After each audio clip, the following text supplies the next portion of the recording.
Hello and welcome back. Today we're going to be looking at how to get the percentage of a number. And we're going to start by looking at this first question that says 20% of 85.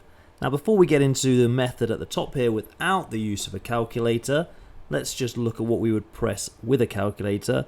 And if we pressed 85 multiplied by 20%, we would end up getting our answer, which is 17. But we're not using a calculator today. We're going to look at the written method. So first we're going to divide by 100, then we're going to multiply this by the percentage value, and then we're going to look to see if there's any shortcuts that we could have found. So let's see what that means. Well, first of all, what we have to understand is that at the moment 85 equals 100%.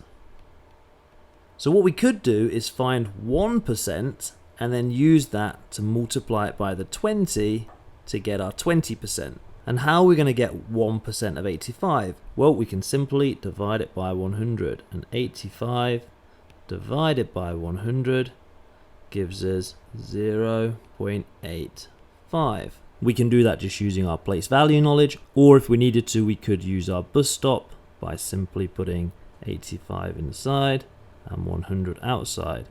So how many hundreds into 85? We get 0, put a decimal, carry our 85 across. How many hundreds in 850? We have 8 with 50 left over. Put another decimal and our 50. How many 100s in 500? We get 5. So we get 0.85. And now what we've just found is 1%. So this 0.85 actually is the value of 1% of 85. But we're looking for 20%. So now if I simply get my 0.85 and I times it by 20, I will end up with the answer 17. How could I do that with my written method? Well, simple multiplication. Ignore the decimal for now and just do 85 times 20. 0 times 5 is 0. 0 times 8 is 0. Put back my placeholder. 2 times 5 is 10. 2 times 8 is 16, plus my 1, 17.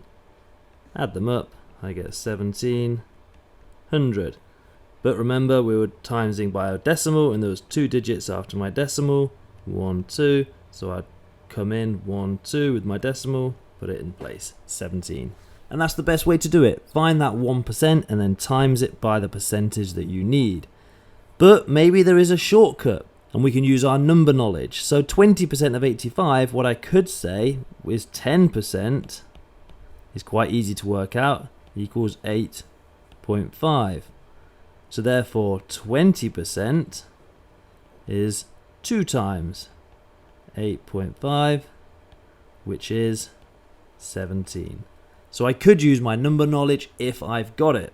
Okay, let's have a look at the next one. I've got 36% of £250. So I can understand that 250 equals my 100%. So therefore, 250 divided by 100 equals 1%. And 250 divided by 100 is 2.5. Again, if I needed to, I could use my bus stop. I'm not going to do it now because I can see that in my head. So 2.5 equals 1%. But I'm looking for 36%, so I'm going to times my 2.5 times 36. And again, I'm going to try and use some mental maths, and I'm going to just do 2 times 36. 2 times 36 is 72. And then I'll do 0.5 times 36. And 0.5 times 36 is just half of 36, which equals 18. Add the two together. 72 add 18 equals 90. 36% of 250 is £90. Simple. Let's just focus on what to remember. First, we're going to try and find 1%, and we're going to do that by dividing by 100. Then we can multiply this number by the percentage value we're looking for to get the percent we want. And remember, always look for some shortcuts, relying on some number knowledge that you might have. Okay, here are 2 questions for you to have a little look at. Take your time, press pause on the video and put your answers in the comment section. Hopefully this video has been helpful. Thank you very much for watching. I'm going to see you in another video. For now, peace out.